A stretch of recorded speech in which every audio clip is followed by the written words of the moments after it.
ওয়ালিমান খাফা মাকামা রাব্বিহি জান্নাতান।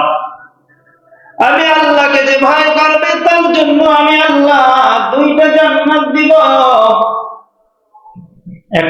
একটা জান্নাত আমি আল্লাহ দুনিয়াতে দিব, আর একটা জান্নাত আমি আখিরাতে দিব। বলেন হুজুর দুনিয়ার জান্নাত কি দিবে? তাড়াতাড়ি বলেন, আমরা জান্নাত পেতে চাই। যদি জান্নাত পেতে হয়, আল্লাহ বলেন তুমি যে ইবাদত করবা, ইবাদতের ভিতরে এমন স্বাদ আর মজা আমি আল্লাহ দিয়ে দিব, জান্নাতে যেই মজা ইবাদতে সেই মজা পেয়ে যাবা। তাহলে ইবাদত যদি না করে তাহলে কিভাবে মজা পাইবে? পাবে? সিজদা করতে হবে, রুকু করতে হবে, দাঁড়াইয়া রব্বানা লাকাল হামদ বলতে হবে, আবার সিজদায় যাইতে হবে, সুবহানা রাব্বিয়াল আলা। যে ব্যক্তি 5 বার নামাজ আদায় করবে তার মতো মজাদার মানুষ আর হতে পারে না। আরে তার মতো দামি মানুষ আর হতে পারে না। দুনিয়ার মানুষের কাছেও ব্যক্তি দামি, আল্লাহর কাছেও বড় দামি। তাহলে ইবাদতের ভিতরে মজা আছে না নাই?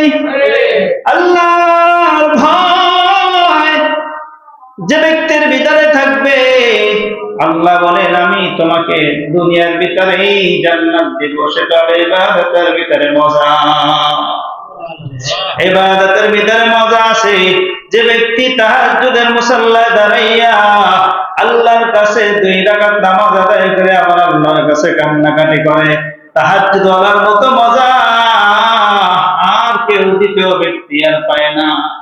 5 বার নামাজ আল্লাহর কুদরতি পায়ে সিজদা করে ব্যক্তি যে মজা পায়, যে ব্যক্তি নামাজ পড়ে না সে ব্যক্তি কখনোই সেই মজা পাবে না।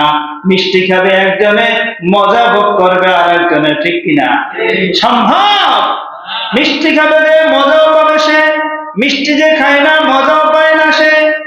তাহলে ইবাদত যে ব্যক্তি করবে ইবাদতের টানে মসজিদে আসবে, কেননা মসজিদে মজা আছে বিদায় দৌড়ে মসজিদে আসি। কিন্তু সংখ্যায় কম, সংখ্যায় কম, জান্নাতীর সংখ্যাও তো কম। সংখ্যা কম হবে না? কতগুলা কাতার, এক কাতার শুধু জান্নাতে যাবে, বাকিরা সব জাহান্নামে। আল্লাহ, এটা চিন্তা করলেই তো ফলাফল পাওয়ার কথা। আল্লাহ যে কিরকমের চেক করে তারপরে জান্নাতে আল্লাহ তাআলা নেবেন। আল্লাহ এজন্য যদি জান্নাতে যাইতে হয় আল্লাহকে মূল্যায়ন করতে হবে, আল্লাহর ইবাদতকেও মূল্যায়ন করতে হবে, তাহলে জান্নাতে যাওয়া যাবে।